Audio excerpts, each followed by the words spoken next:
Hoş geldiniz tekrardan.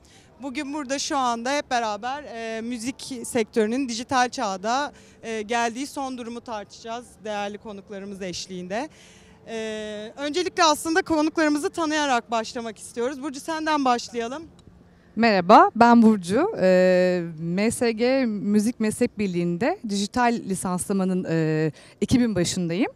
Uzun süredir bütün bu Türkiye'de faaliyet gösteren dijital platformları eser sahipleri adına lisanslayarak görevimizi icra ediyoruz. Nova Norda'ya veriyorum.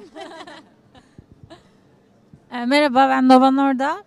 Çok mu bağırdım? Ses nasıl hiçbir fikrimiz yok. İyi mi? Duyuluyor mu? Tamam, süper. Ben Nova Norda müzisyenim.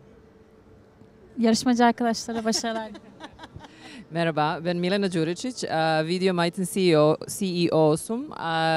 İlk defa sahnede Türkçe konuşuyorum o yüzden ve biraz hastayım, o yüzden kusura bakmayın böyle.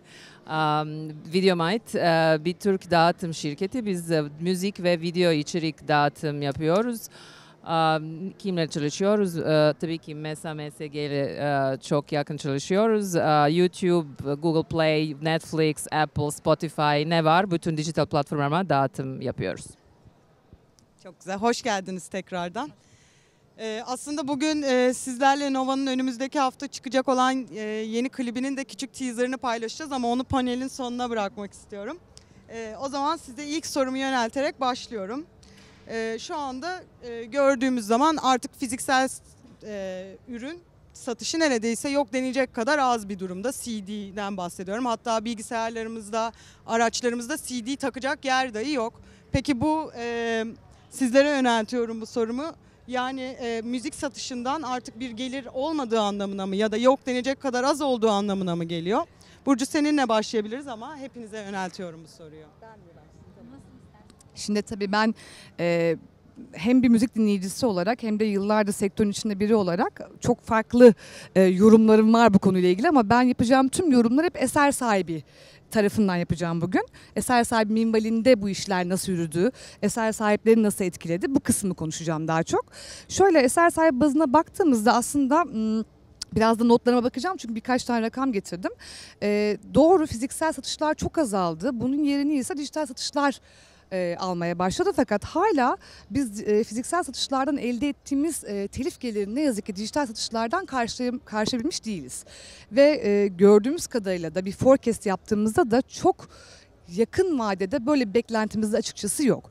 Çünkü şöyle ifade etmek gerekirse eğer bizim 2015 yılında çok yakın bir geçmişe gidiyorum. 7,5 milyon adet bandrol alınırken Türkiye'de şu an 2019 yılında 1,6 milyona düşmüş. Bu aslına bakarsanız devasa bir düşüş oluyor ki bu 99 yıllarda hatırlarsınız ben mesela kaset çağını, CD çağını yakalamış bir kişi olarak milyon albüm satması çok da büyük bir deal değildi aslına bakarsanız. Ama şu anda düşünün tüm Türkiye'de müzik piyasasında 1,6 milyon adet fiziki albüm basılmış durumda 2019 yılında. Şimdi tabii bu dönüşüm eser sahipleri bazında biraz önce bahsettiğim gibi dijital dönüşüm ne yazık ki bu fiziksel kazancı karşılayabilmiş değil.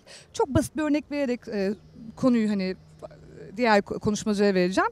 Normal şartlarda şuna baktık biz gelmeden önce arkadaşlarımla 1 milyon kaset 1 milyon CD basılsaydı şayet bir eser sahibi tek bir şarkısından ne kadar para alabilirdi? Eğer eski koşullar var olsaydı şu anda 1 milyon adet CD'nin bir single olduğunu varsayarsak eser sahibine telif getirisi olarak 260 bin TL bir getirisi olacağını öngörüyorduk. Fakat şu anda 1 milyon tıklama Spotify'da bunun neredeyse %1'i, YouTube'da çok çok daha az. O yüzden tahmin edersiniz ki her ne kadar dönüşüm gerçekleşmiş olsa dahi biz bu fiziksel satış rakamlarına şu an ulaşabilmiş değiliz. Ben başka bir açıdan yaklaşayım. Müzik üreten ve çıkış yapmakta olan biri diyeyim olarak. Şöyle söyleyebilirim. Ya hepimiz zaten bunu biliyoruz da aslında artiküle etmiş olayım. Şimdi ben dijitalden çıkış yaptım ve müziğim insanlar tarafından keşfedildi. Yani algoritmalara girdi, sonra viral listelerine girdi Türkiye'de ve uzunca bir süre, bir ay kadar Viral 50'de kaldı. Birkaç gün bir numarada kaldı. Ya birkaç gün durması bile hani benim için hani oldukça sürreal. Ve bu şekilde aslında keşfedildiği için ben mesela şeyi hayal edemiyorum. Öyle bir mağaza düşünün ki işte içinde CD'ler satılıyor. İşte herhangi bir insan girsin ve bir anda mağazadaki bütün ön plandaki CD'ler o insanın ilgi alanına göre olsun. Klasik müzik seven biri girsin ve sadece önünde klasik müzik CD'leri görsün. İkinci sırada daha az alakalı şeyleri görsün falan. Böyle bir şey mümkün olmadığı için keşfedilmek belli tekerlere kalmış bir mevzuydu. Fiziksel satışın çok hakim olduğu dönemlerde. Şu anda öyle bir şey olmadığı için ve az önce bahsettiğim o mağaza mevzusu şu an dijital dünyada fazlasıyla mevcut olduğu için benim müziğim yani bir snowball efekt olmuş oldu ve insanlar daha çok keşfetmeye başladılar. O yüzden de yani telif anlamında gelir evet daha düşük oluyor ama ben mesela şey bilmiyorum tabii. Hani plak şirketleriyle insanlar önceki dönemler için söylüyorum belli deal'lar yapıyorlar. İşte belli kazançlar elde ediyorlar. Fiziki satıştan ne kadar gelir elde ediyorlar bilmiyorum ama en azından bir bağımsız müzisyen olarak ben ilk şarkımı çıkardıktan birkaç ay sonra kiramı ödeyebilmeye başlamıştım. Dijital gelirler üzerinden. Bence bu çok büyük bir şey yani hani. Hiç kimsenin yönlendirmesine, tek eline boyun eğmek, ya boyun eğmek illa hani kötü anlamda almayalım. Hani bazen iyi yönlendiren yapım şirketleri de eminim oluyordur ama özgür bir şekilde kendini ifade ederek ve kimsenin tek eline bağlı kalmadan kendini ifade edebilen bir müzisyen olduğumu düşünüyorum. Çok şanslı hissediyorum bu konuda. Bu şans da bu dijital dönüşüm olmasa mümkün dahi değildi yani. Evet. Evet, biz dijital dağıtım yapıyoruz. O yüzden fiziksel o kadar önemli değil. Şaka. Sadece bunu demek istiyorum. Daha önce bu fiziksel dağıtım için mesela ben 75 doğumluyum ve hatırlıyorum küçükken Madonna CD alıyoruz ve bilmiyorum yani 3 ay 6 ay sadece bu tek CD çalıyordu ve kaç kişi CD was able to make a CD. Pardon biraz Türkçe biraz İngilizce karışık soracağım. Şimdi bu barrier for entry daha az daha kolay. Bugün herkes şarkı yapabiliyor ve dijital dağıtım yapabiliyor. O yüzden her şey yapımcı elde değil. Bütün artistler dağıtım yapabilir ve ulaşabilir yani herkese in one way or another. Teşekkürler. Aslında birazcık Nova o konuya değindi ama ikinci sorum da zaten sizlerden eski yani fiziksel dağıtımın yapıldığı mağazalarla şu anda günümüzdeki dijital mağazaları kıyaslamanızı isteyecektim. Neler söyleyebilirsiniz arasındaki farklılıklar, avantajlar, dezavantajlar üzerinde neler söyleyebilirsiniz? Şimdi ben biraz önce tabii fiziksel satışla alakalı yorum yaparken aslında sadece çok matematiksel bir hesap üzerinden giderek böyle bir yorum yaptım. Tabii ki dijital dönüşüm hani hem müzik dinleyicisi açısından hem de müzisyenler açısından muazzam bir fırsat herkes için. Bu yadsınamaz bir gerçek. Öncelikli olarak mesela bizim hani hem müzik dinleyicisi olarak baktığımda en önemli şey dediğiniz gibi erişebilirlik. Yani şu anda bir fiziksel mağazada dediğiniz gibi sizin ön sırada sadece ana akım daha çok satacağını düşünülen CD'lerin yer alacağını ve geçmişte de yer aldığını idrakındayız. Ama şu anda var olan bu dijital mağazalarda hani bütün ulaşabileceğiniz her türlü müzik çeşidine çok rahatlıkla ulaşabiliyoruz. Bu çok büyük bir artı bizim için. Hem çeşitlilik açısından hem erişebilirlik açısından. Mesela ben özellikle eser sahibi alanında çalıştığım için bazen işte bu dijital platformların kullanım listeleri bize geliyor. İnanamıyorum. Diyorum ki bu kadar müzik var mıymış müzik sektöründe? Yani milyonlarca yani düşünün sadece yerli olarak düşünmeyin. Yerli ve global geliyor. Çeşit çeşit hakikaten. O yüzden o açıdan çok büyük bir artı olduğunu hep söylüyorum. Bu bilinçli müzik tüketicisi için muazzam bir şey. Ben mesela kendi adıma iyi bir tüketici olduğumu düşünüyorum. Çok güzel listelerimi yapabiliyorum. Hiç daha önce keşfetmediğim bir sürü sanatçıyı keşfedebiliyorum. Keza eser sahipleri sanatçı açısından da aynı şey geçerli. Güney Afrika'daki bir sanatçının eski usulde benim tarafımdan keşfedilmesi imkansızdı. Ama şu anda ben Spotify'a girdiğimde bakıyorum Arjantin'de kim ilk 20'deymiş diye baktığımda farklı farklı bir sürü sanatçı ve eser sahibini keşfedebiliyorum. Tabii bir yandan da ama hani bilinçsiz müzik tüketicisi için de büyük bir kaos aslında bakarsanız, yani o kadar çok eser var ki o açıdan da bir kaotik bir durum yaratıyor. Ama günün sonunda hani bütün sanatçıların aynı fırsat eşitliğiyle girebildiği platformlar olması açısından bence çok kıymetli. Ben ne ekleyebilirim Sen, hocam? evet, sen zaten Bence aslında okey az ya. evvel Aynen. bahsetmiş oldun. Bilemem, sen bir şey söyle. Evet. Şimdi de aslında bu soruyu da hem eser sahibi olarak, çünkü sen de söz müzik yazarısın aynı zamanda, hem de Burcu'ya yönlendirmek istiyorum ama biraz cevap verdin ama biraz daha derinlemesine bu konuya girmek istiyorum. Şimdi artık eskisi gibi değil, dinlenme başına gelir sağlanıyor aslında. Yani CD'yi bir tane CD alıyoruz ve istediğimiz kadar dinliyoruz gibi değil, bedelini bir kere ödeyip onun yerine her dinlememizde aslında eser sahipleri para kazanıyorlar. Bu haklar yeterince korunabiliyor mu diye sana soracağım. Aslında biraz cevap verdin ama biraz daha derinine inmeni isteyeceğim senden ve eser sahibi olarak aslında sen ne düşünüyorsun Ecem, onu öğrenmek istiyorum. Şöyle özellikle global müzik şirketleri zaten Türkiye'ye gelirken bunun bilinciyle geliyorlar. Yani telif, biz Türkiye'de mesela bizim en çok yaşadığımız sıkıntı hep şu oluyor. Yani telif nedir? Neden telif ödemek gerekiyor? Kısmını anlatmakla başlıyoruz ve bu bizim için hakikaten biraz sıkıntılı bir süreç oluyor. Hani insanları o masaya oturtana kadar öncelikli olarak ikna etmeye çalışıyoruz. Ama global müzik şirketleri zaten yurt dışında genelde hep bu anlaşmaları yaparak geldikleri için o açıdan hiç sıkıntı yaşamadan ve kurallar çok net aslına bakarsanız. Eser sahibinin kazanması gereken orandan tutun. Abonelik bedelleri bile hatta çoğu ülkede birbirine çok yakın. Yani örnek veriyorum, $10'sa Türkiye'de 10 TL gibi onu genelde gayri safi milli hasılaya göre ayarlamaya çalışıyorlar. O yüzden yani global şirketler Türkiye'de artmaya başladıkça bizim açımızdan lisanslamak çok bir sıkıntı yaratmıyor açıkçası. Ama tabii şöyle bir şey, yani eser sahiplerinin bir tıklamanın karşılığında bir mesela telif beklentisinin o anlamda çok karşılayamıyoruz ne yazık ki. Çünkü bir tıklama 0.00 işte 3 kuruş 5 kuruş gibi bedeller olduğu için, haliyle işin de doğalı da bu olduğu için biraz beklentinin altında kaldığını itiraf edebilirim. Ama hani lisanslama açısından çok sıkıntı yaşamıyoruz. Özellikle de eskiden bizim en büyük sıkıntımız bu korsan konusuyken şu anda bu dijital platformların reklam destekli olarak vermiş oldukları bu ücretsiz içerik, ücretsiz dinleme hizmeti hakikaten korsana da bizim açımızdan büyük bir darbe vurdu. Eser sahibi anlamında bu konuda bir sıkıntı yaşamıyoruz lisanslama açısından. Ben aynen katılıyorum ya. Tamam, süper o zaman. Dinleyicilerimiz arasından müzik sektöründe olan sanatçı ya da eser sahibi olarak bulunanlar var mı acaba, yoksa siz varsınız? Kaç kişi görebilir miyim acaba? 3 galiba. 3 kişi, 4. tamam. 4 tamam. Okey, süper. Peki o zaman sizlerden bir de aslında dünyadaki müzik sektörüyle Türkiye'dekini kıyaslamanızı isteyeceğim. Geride olduğumuzu biliyoruz ama ne kadar gerideyiz? Bu yakalanabilir mi bir açık mı? Bu lisanslama anlamında en azından ya da dijital anlamda bir iş akışına oturtturma bazında soruyorum. Ben mi başlayayım Sen yine? başla Burcu, yanıma Ben oturdun, sen başlayacaksın. Şöyle yani Çok pardon, sözünü kesiyorum. Aslında şöyle de bir gerçek var.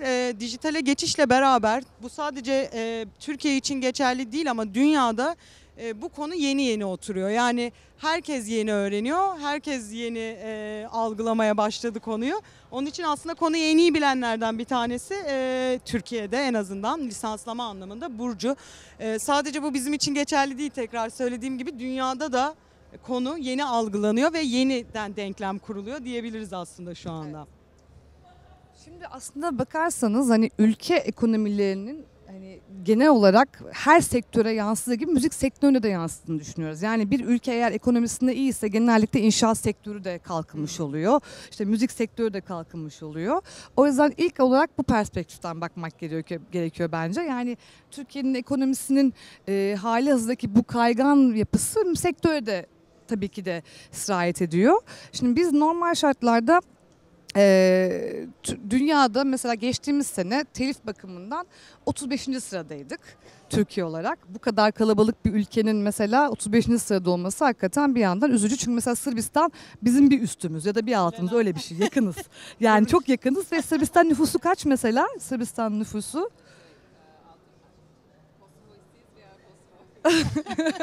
Ya.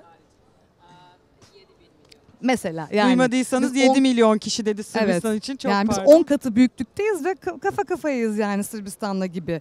Mesela bu sene aslına bakarsanız daha çok telif toplamamıza rağmen bizim bağlı olduğumuz bir konfederasyon var, SİSAK diye. Her sene onlara biz bilgilerimizi gönderiyoruz. Onlar bizi sıralamaya sokuyor yani bütün ülkeleri. Mesela bu sene daha çok telif topladık. Ama tabii bu euronun ve doların bu hani dövizdeki bu değişiklik yüzünden 41. sıraya düştük bir anda. Yani o yüzden baktığınızda esasında dediğim gibi ekonomiye bakıp birebir yansımasını görebiliriz diye düşünüyorum. Ama bunun dışında yani bu ekonomik ya da parasal mevzuları bir kenara bıraktığımızda aslına bakarsanız benzer sıkıntıları onların da yaşadığını ben görüyorum. Ben çok fazla uluslararası toplantıya katılma fırsatına eriştim bu MSG'de çalışırken.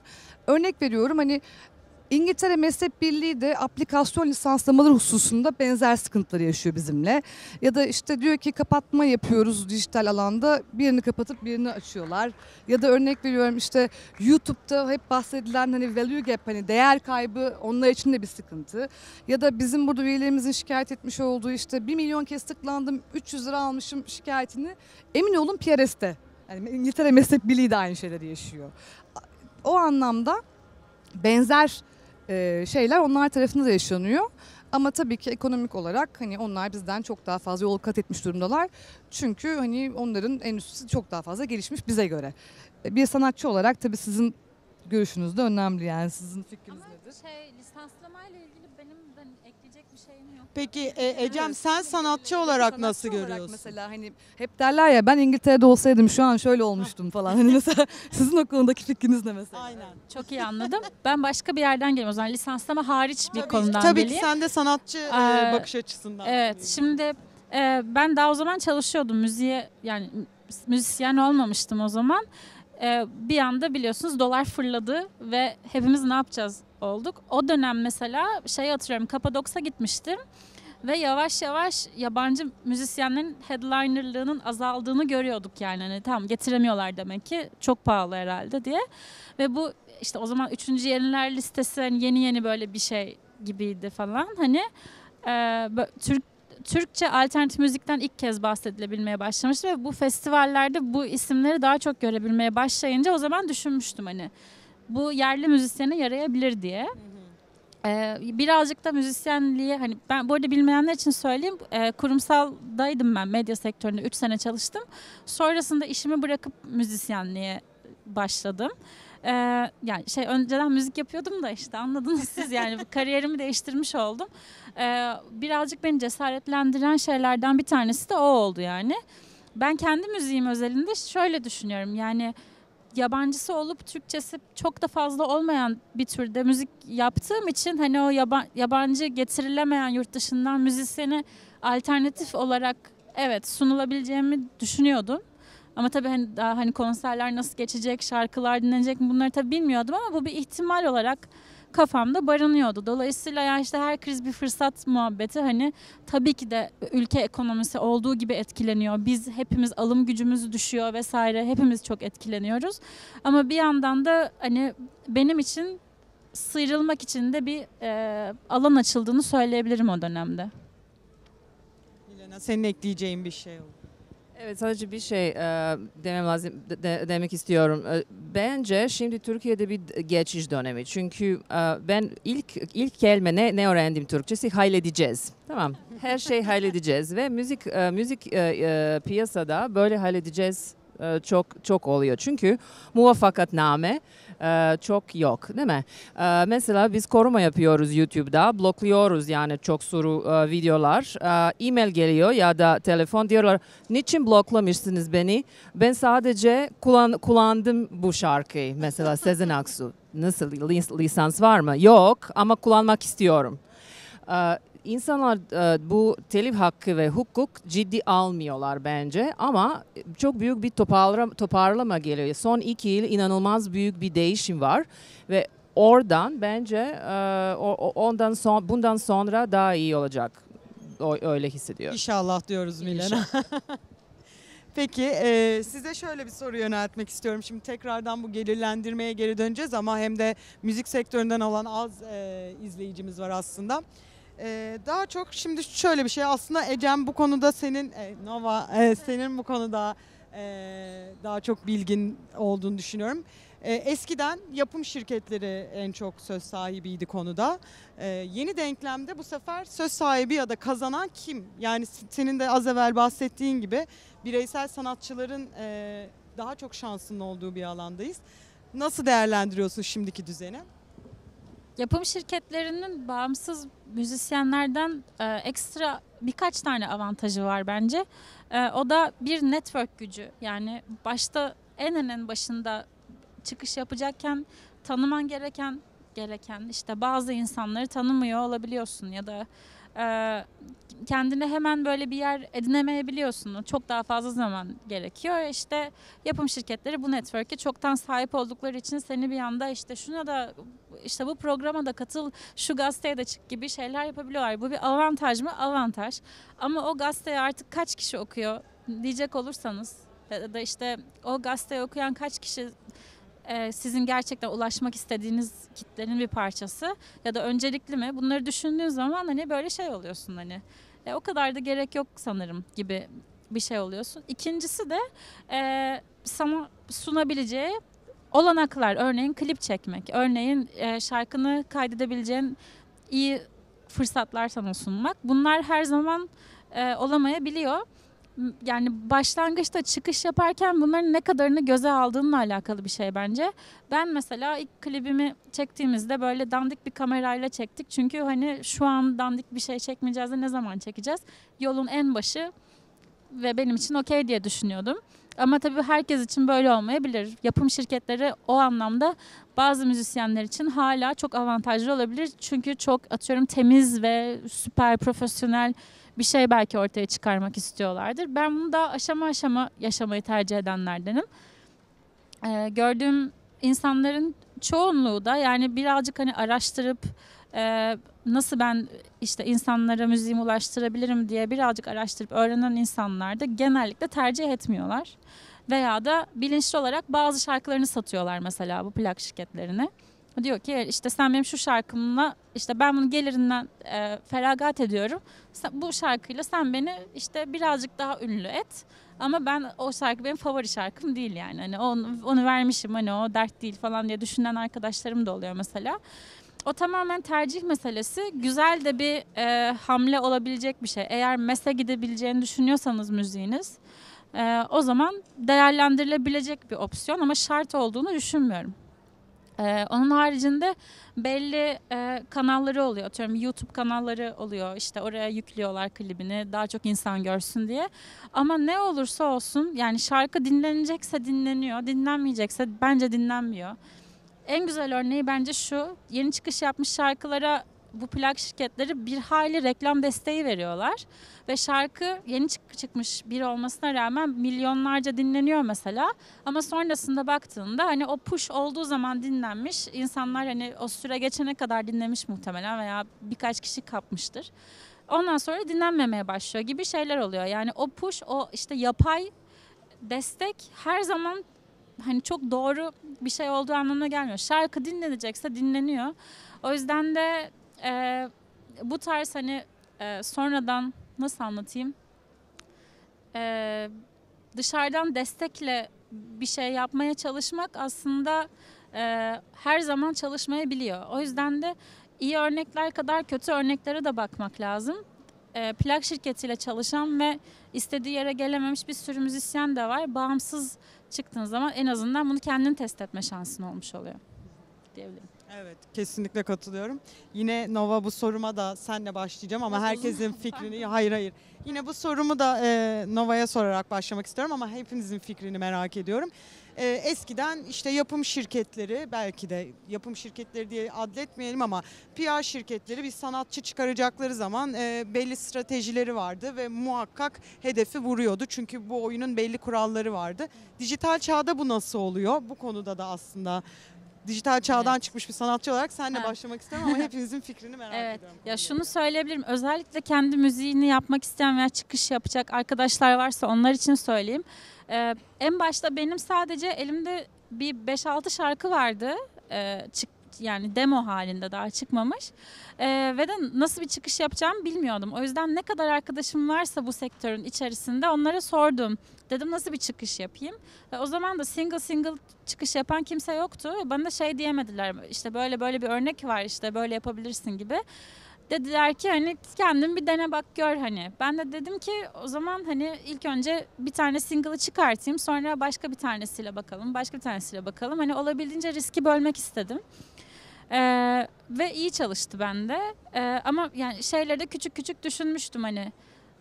İlk şarkı en sevdiğim şarkı, en güvendiğim şarkı olmasın ki en güvendiğim şarkıyı çıkardığımda insanlar girip baktıklarında başka şarkılar da bulabilsinler gibi bir şeyleri düşünmüştüm. Ama diyemem ki her şey hani bu hesap kitap sayesinde. Çünkü yani herkes dönüp bakıp başka bir şekilde formülize edebiliyor insanların başarısını. Ben mesela Ezel'in başarısıyla ilgili 20 farklı hikaye duymuşumdur.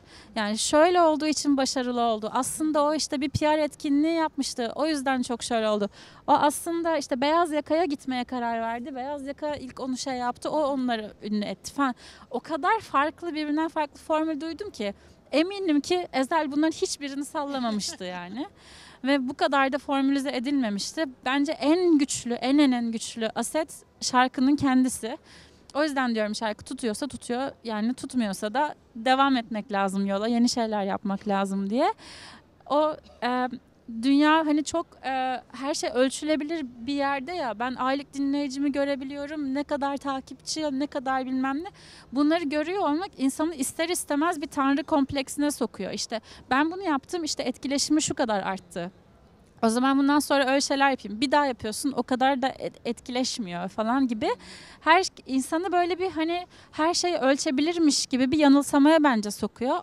Özellikle konu sanat olduğu için, müzik olduğu için ben buna o kadar da inanmıyorum. Çünkü içerik üreticisi değil, müzisyeniz. Yani hani bu daha başka bir his. O yüzden bir içerik üreticisi gibi yaklaşmamak gerektiğini de düşünüyorum bu işe. O yüzden odak noktasının sayılar, hesaplanabilirlik, ölçülebilirlik değil. Yani en azından ben hani kendim için bir müzisyen olarak ortaya çıkan, üretilen işin kendisi olduğunu düşünüyorum. Burcu, Milena, sizler de bir şey.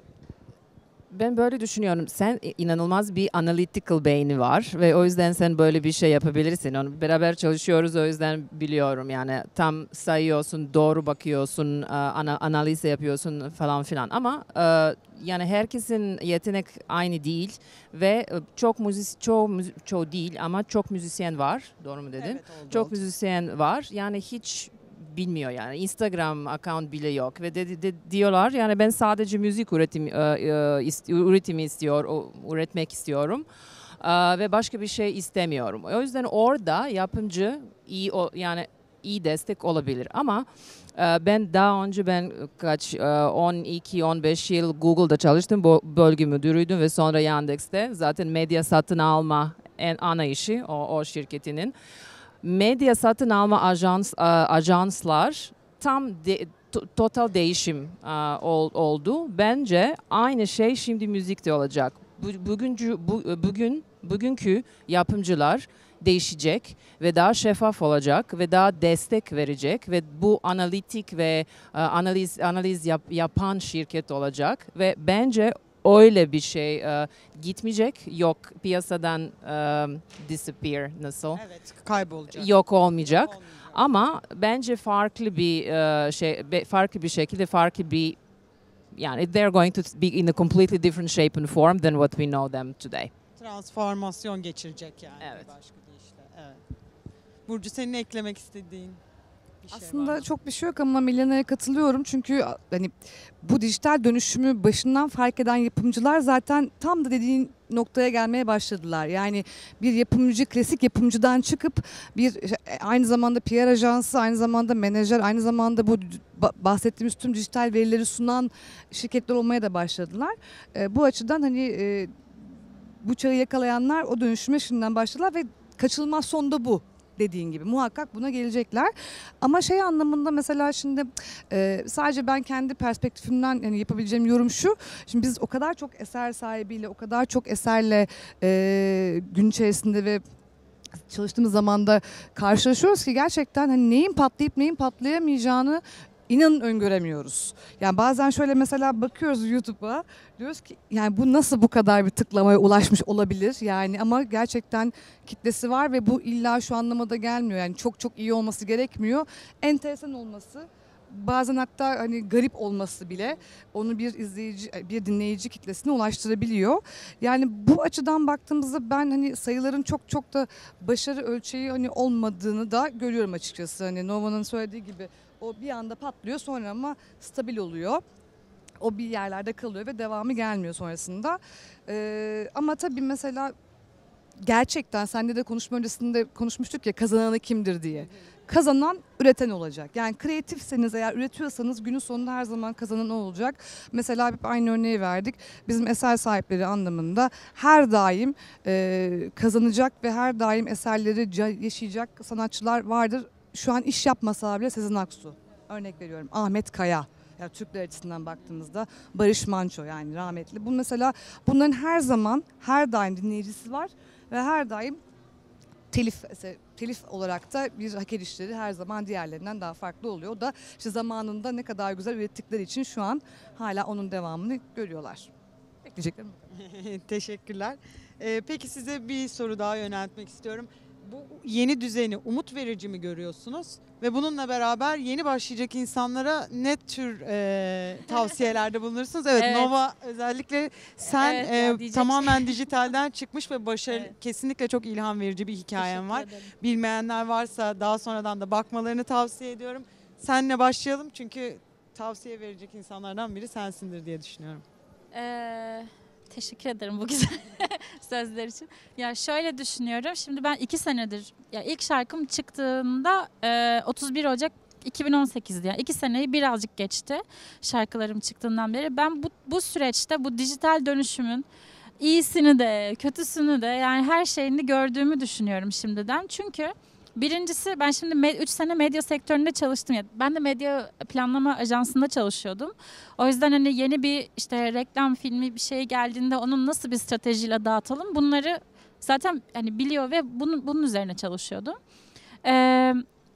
Şimdi ilk önce bu dijital dönüşümün pek çok avantajını gördüm. Hani az önce bahsettiğim şeyler beni daha sık ürettikçe işte daha çok insana ulaşabileceğimi gösterdi. İşte daha yani atıyorum ayda bir, 2 ayda bir üretim yani şarkı yayınlıyordum o zaman. Akustiğini yayınlıyordum, işte hala da yaptığım bir şey. O böyle arayı çok fazla açmadığım için, bir süreklilik yakalayabildiğim için benim çıkışımın güzel olmasını sağladı. Ve de yani hakikaten avantajını gördüğümü söyleyebilirim. Fakat bunun business dışında bir de psikolojik faktörü oluyor. O da bir şey üretmek zorundayım psikolojisi. O gerçekten hani insanın hem kendini tanıdığı, hem kendini aşması gerektiği, kendiyle yüzleştiği, bazen kendinden soğuduğu da bir süreç oluyor. Çünkü devir o kadar hani hızlı üretmek gerektiren bir devir ki ve algoritmalar sağ olsunlar, işte YouTuber'lar işte haftada bir şey üretmiyorlarsa bir hafta işte evet ya daha az gösteriyor, bir hafta bir şey yayınlamadı diye. Yani eminim hepimiz aşinayızdır bu olaylara.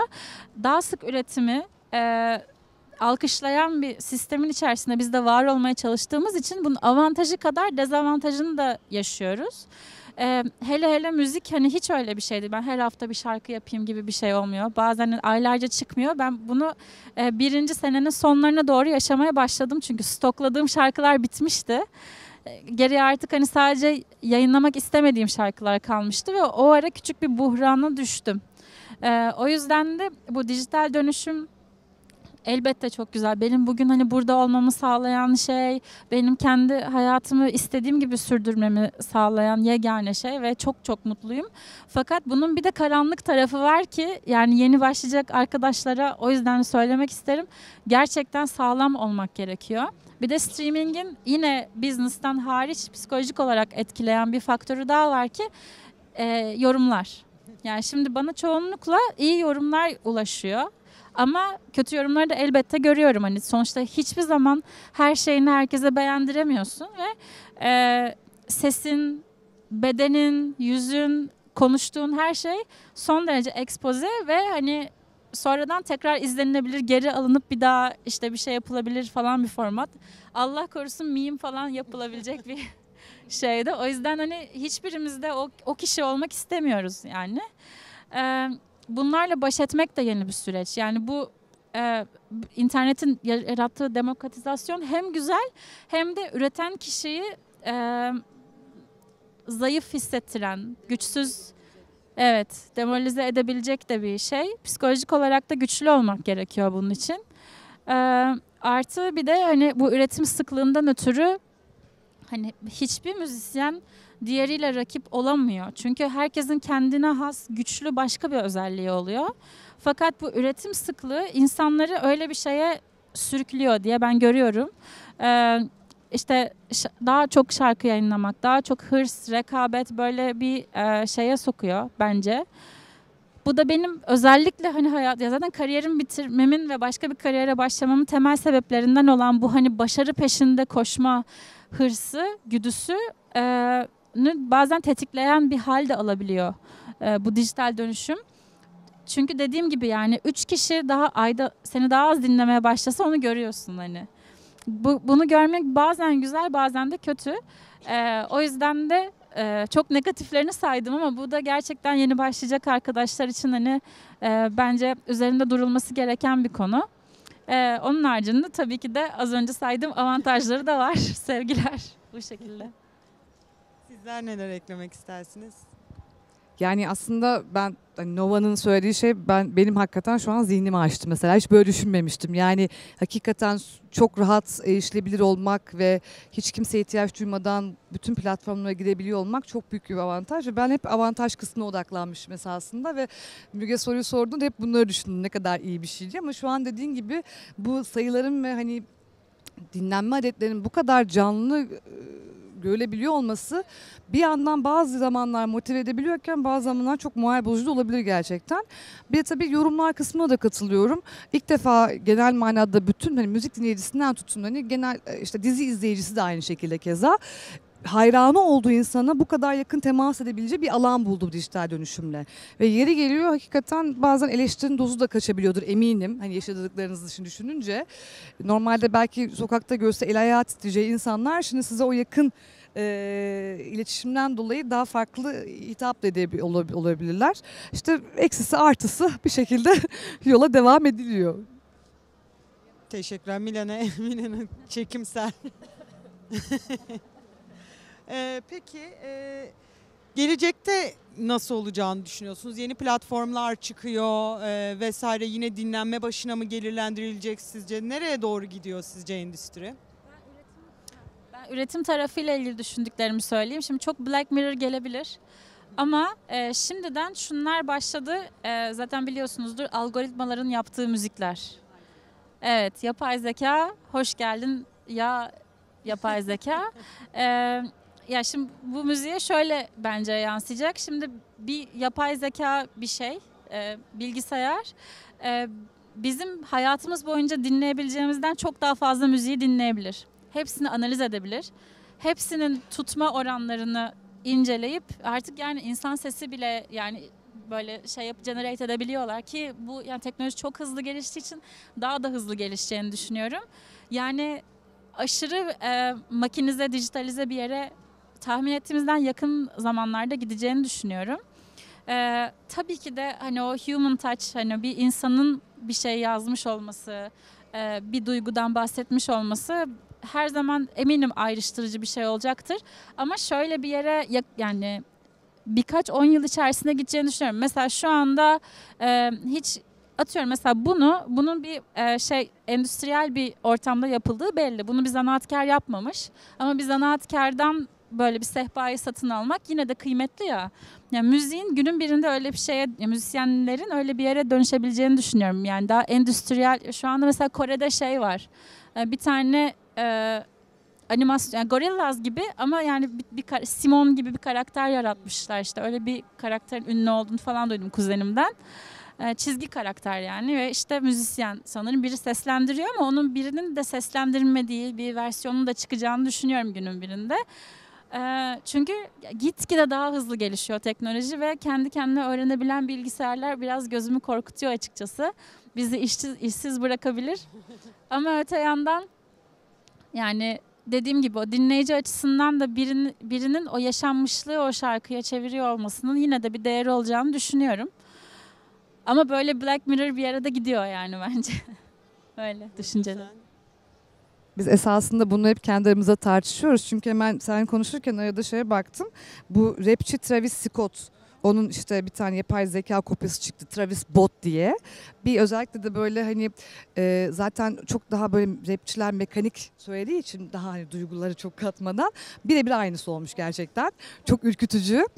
Şimdi zaten bizim işte bağlı olduğumuz konfederasyondan bir tanesi WIPO. Bu telif hakları ve patentin üst kurulu. Mesela WIPO'da şu an şunlar tartışılıyor. Yapay zekanın ürettiği şey telif hakkı içerir mi? Telif doğar mı? Şu an tabii o dediğiniz gibi daha Black Mirror kısmına kadar gelmedik ama şu anda işte yapay zekanın ürettiği esere katkı sağlayan kişi onun telifini alır şeklinde bir karar var şu anda ama tabii ileride ne olur ne biter bilemiyorum. Hakikaten ben de hani orta vadede artık bu yapay zekanın birazcık daha müzik sektörüne gireceğini düşünüyorum. Mesela 2015 yılında sanırım Hollanda'da Rembrandt'ın 356 tane resmini inceleyen bir yapay zeka onun tekniğin aynısıyla The Rembrandt Next diye bir şey çıkarmıştı. Hani gerçekten baktığınızda mesela ben çok iyi bir sanat okuryazarı olmamakla birlikte yine de baktığımda ben onu Rembrandt zannederdim mesela söylemeselerdi. İşte o kıvama geleceğini ben de düşünüyorum ama bir yandan da aslında verdiğin örnek çok kıymetli. Hani hala bir insanın dokunduğu tabiri caizse hani bu handmade denilen şeyin de hala kıymetinin olacağını hatta belki de daha kıymetli olacağını düşünüyorum. Yani o gün geldiğinde beraber göreceğiz ama hepten de eser sahiplerinin üretenleri de yok edeceğini düşünmüyorum. Ya o daha kıymetli bir yere oturabilir diye düşüncem var. Bir de tabii işin ekonomik tarafında da işte blockchain'ler geliyor şimdi. Bu yapay işte paralar vesaire. Onlar da birazcık aslında belki de ileride bir meslek birliği çalışanı olarak bunu söylemek belki de hani biraz komik olacak ama bence bize de ihtiyaç kalmayacak. Yani meslek birliğine de gerek kalmadan eser sahipleri bu blockchain üzerinden artık kendi hak edişlerini alabilecekleri dönemlerde gelecek diye düşünüyorum. Kaldı. Bence soralım. Tamam. Evet. Sizden soru var mı konuyla ilgili? Çünkü 7 dakikamız kalmış gözüküyor. Teşekkürler Milena. Sorusu olan Sami. Ben sana mikrofon getireyim. Evet. Merhaba. Adım Sami. Birçoğunuzla tanışıyoruz sektörden olanlarla. Tam nefret edeceğiniz konuşmacı tipiyim. Öncelikle ya son 10 yıldır ben de sadece müzikle hayatımı kazanıyorum. Bir müzik profesyoneliyim desem herhalde yalan olmaz. En büyük dertlerimizden bir tanesinin bence yani geleceği düşünmeden önce yapay zekayı, işte Lil Mikoyle bu arada bahsettiğin artistin adı sanal olan. Düşünmeden önce ya kendimize eğitmemiz gerektiğini düşünüyorum. Bu hepimiz için geçerli. Burcu'yu tenzih ediyorum. Burada menajer arkadaşımızı Can'ı tenzih ediyorum. Yıllardır çünkü çok fazla emek verdiler bu sektöre. Fakat mesela yaşadığımız konular var. Sanırım Ecem'in bizim şirketimizde bir tane zorla iznini vermeye çalıştığımız ama bütün izinlerini bize verdiği bir single'ı var. Varım'ın remix'i sanırım. Ayrıntılarını konuşuruz, paylaşırım. Kimseyi taşlamak için konuşmuyorum. Hep beraber burada bir şey yapalım istiyorum. Mesela Milenolar harika bir iş yaptılar. Yakın zamanda dünyadaki bağımsız sayılı dağıtım şirketlerinden bir tanesi olan Fuga ile anlaştılar. Fuga yakında başka bir yapının parçası oldu ama hala bağımsız. Bağımsızdan kastım Sony ya da Warner ya da Universal değil. Majör değil ve bağımsız bir yapının Türkiye'deki temsilcisiler. Sanırım yapım şirketi olarak davranıyorsunuz, doğru mu? Hı hı. Yani dolayısıyla birçoğunuz aslında müzik sektöründe yenisiniz ve müzik business denen bir şey var. Bu dünyada yıllardır bilinen bir şey. Mesela Burcu biraz önce bir şey söyledi. Hepimiz için yeni dijital dünya. Dünyada müzik dağıtımı İngiltere'de 94'te başladı. Dijital müzik dağıtımı. Meraklı değiliz. Yani kesinlikle artist olarak meraklı değiliz. Birer müzik sektörü çalışanı olarak meraklı değiliz. Öğrenmek istemiyoruz. Öğrenmek istesek de yani Türkiye'de müzik sektörü hakkında okuyabileceğiniz bir kitap yok. Yani en yakın okuyabileceğiniz kitaplardan biri sanırım Donald Passman'ın Müzik Sektörü Hakkındaki Her Şey ve bu kadar bir kitap. PDF'ini falan indirebilirsiniz belki. Ama müzik sektörü hakkında bir şey öğrenmek isteseniz her kafadan farklı bir ses çıkıyor. Çünkü müzik bir şekilde rakamlarla, parayla alakalı bir şeye dönüşmeye başladı dijital dünyayla da beraber, sanırım siz de onaylarsınız diye düşünüyorum. Dolayısıyla bilgilenmeyi, organize olmayı, sorum da bu, uzun oldu ama öncelikle bilgilenmeyi, diğer sanatçılarla, diğer meslek birlikleriyle, diğer yapım şirketleriyle ve dağıtımcılarla bir birlik olup, yani rakamları bir kenara bırakıp müziğe bir şey yapmayı düşünüyor musunuz? Ne bileyim, ücretsiz bir stüdyo sunmayı, şarkı sözü yazma derslerini için diğer sanatçılarla bir araya gelmeyi, eser sahiplerine bu konuda eminim ki veriyorsunuzdur. Daha detaylı eğitim vermeyi. Çünkü bunu ne avukatlar biliyor. Müzik sektörü avukatı yok Türkiye'de bir iki kişi dışında. Plak şirketleri doğru dağıtım yapmıyorlar. Bunu sanırım siz de onaylarsınız. Ve dağıtım şirketleri bir anda böyle bir çıkışa, ben de benzer bir kökenden geliyorum, dağıtım şirketinden. Büyüdüler. Dünyada dağıtımın biteceğini söylüyorlar. Yani %0'larla, onlara hiç pay vermeden bedavadan dağıtabileceğimizi söylüyor bu şirketlerin kurucuları. Ya bu konularda ne düşünüyorsunuz? Hiç organize olmayı, bir araya gelmeyi, hep böyle bir şeyleri birilerine bir böyle sanal bir şeyi suçluyoruz ya da işte bir araya gelmeyi düşündük mü? Kendime de taş atayım. Zaten ben şöyle özetleyeyim, yani gelecek dönemde biraz değişecek durumlar. Dağıtıcılar yeni denklenmeye yeni geçtiler. Gelecek dönemde bir araya gelmeyi hep beraber düşünüyor musunuz bu konu hakkında? Çünkü herkes bilinçsiz konu hakkında. Bir araya hep beraber gelmeyi düşünüyor musunuz diyorlar. Hızlıca cevap alalım. Nova, senin çünkü teaser'ını göstermek istiyorum. Eleştirini çok iyi anlıyorum. Haklısın da. Yıllardır bu sektörde olan bir insan olarak hakikaten en büyük sıkıntımız zaten eğitim alanında. Şimdi biz eser sahiplerine dediğin gibi eğitmeye kendimizce çalışıyoruz ama inan bir toplantı yapıyoruz. Çok az eser sahibi geliyor. Bunu sen de biliyorsun. Ama şey konusunda haklısın. Hani hiçbir kaynak yok doğru düzgün. Türkçe olarak biz yurt dışına gittiğimizde toplantılara inan yabancı meslektaşlarımızın peşinden koşuyoruz. Birkaç bilgi daha öğrenelim onlardan.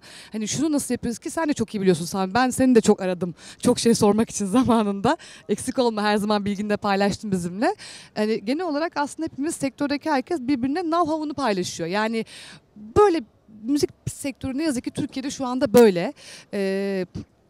Bununla ilgili okul yok, eğitim yok, kurs yok vesaire vesaire. Hepimiz kendimiz yolda yavaş yavaş öğreniyoruz bunu. Dediğin şey de haklısın ama işte biz bu konuda aslında sektöre yön veren insanlar, ben kendi adıma değilim. O yüzden söylediğin şeyi hani çok canı gönülden istememe rağmen yapabileceğim ekstra bir yorum yok bunun üzerine. Teşekkürler kıymetli yorumun için. Ben şeyi söyleyebilirim, yeni bir bilgi olarak. Can Ozan, biliyorsunuzdur. Can Ozan bununla ilgili bir master tezi yazdı daha yeni. Evet, içinde aynen bir sürü röportaj, işte müzisyenler, sektörün içinden pek çok insan ve aynı zamanda globalde ve Türkiye'deki tarihçesini içeren. İsteyenler ona ulaşabilirler. İnternette şu anda bir o var galiba, Türkçe yazılmış kaynak olarak.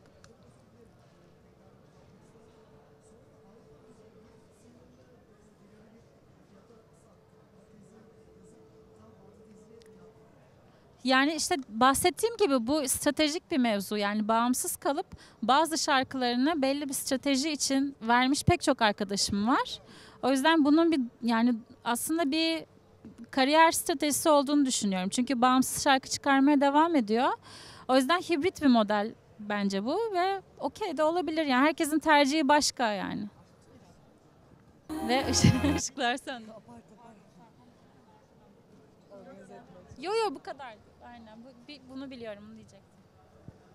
O zaman ben geldiğiniz için öncelikle Burcu, Türkiye'de bu konuda en tecrübeli insanlardan biri. İlham verici Nova Norda ve her zaman bilgileriyle bizi aydınlatan Milena Đuričić, geldiğiniz için çok teşekkür ediyorum.